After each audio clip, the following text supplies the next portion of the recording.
Aujourd'hui, qui défend la liberté d'expression? On a le droit de critiquer tout le monde. Je veux aujourd'hui vous parler d'une chose fragile et précieuse, la liberté d'expression sur Internet. Il y a aussi en France une liberté de blasphémer. Ils sont en train de perdre leur merveilleux droit à la liberté d'expression. Tout le monde, et pourtant, elle est menacée. On s'en rend bien compte si on se penche sur la liberté des journalistes, y compris chez nous. En 2024, la France était 21e dans le classement de la liberté de la presse de Reporters sans frontières. Un résultat problématique pour le pays des droits de l'homme, et tout ça à cause des violences policières que subissent les journalistes. Dans le monde, 75% des pays sont considérés comme défavorables à la liberté de la presse. Et si on s'en prend même à la liberté d'information, c'est que la liberté d'expression est attaquée ailleurs. Par exemple, aux États-Unis, des universités perdent des subventions à cause de manifestations pro-Palestine. La Chine traque ses opposants jusqu'en France pour les faire taire, et en France, des militants écolos sont attaqués en justice.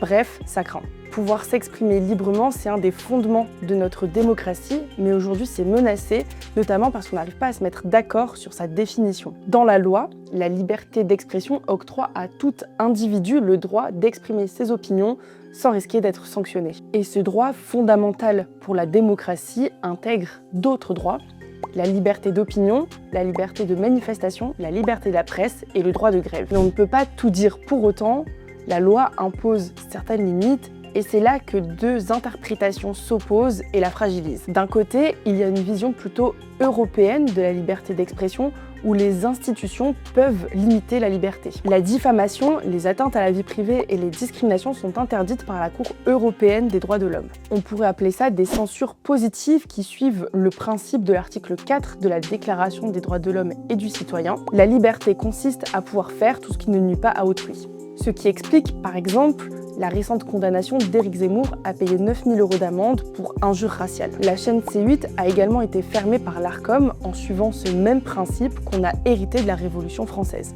Vous voyez, ça ne date pas d'hier. Mais si cette définition est historique en France, les États-Unis en ont une complètement différente, et c'est celle-là qui est en train en ce moment même de se diffuser chez nous. Là-bas, la liberté d'expression est beaucoup plus permissive. Si on se fie à leur premier amendement, on peut tout dire. Même des propos qui nous semblent dangereux, comme des théories du complot ou des fake news.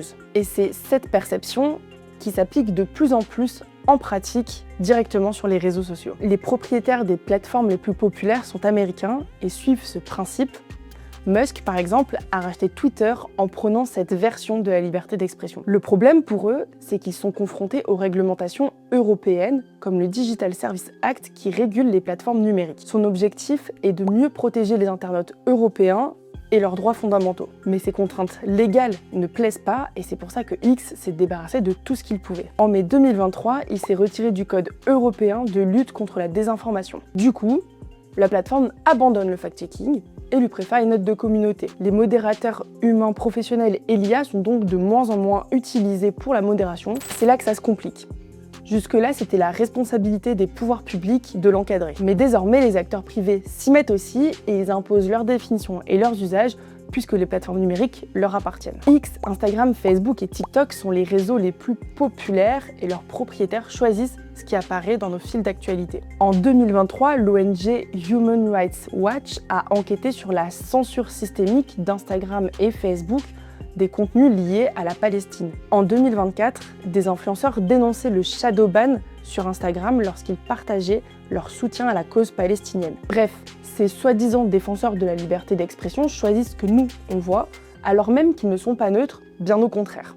En gros, que ce soit l'État ou un réseau social, il y aura toujours quelqu'un pour contrôler la liberté d'expression. Et c'est pour ça que la définition américaine est dangereuse. Parce que derrière la phrase « on ne peut plus rien dire », se cache bien souvent le risque de laisser circuler des idées problématiques. Et ça met en danger un autre principe démocratique, empêcher la diffamation, la discrimination et l'incitation à la haine. Notre vision moins permissive a le mérite de protéger les citoyens, d'autant plus que des vagues autoritaires émergent partout dans le monde. Alors oui, c'est important de pouvoir s'exprimer librement, mais jamais au détriment des autres.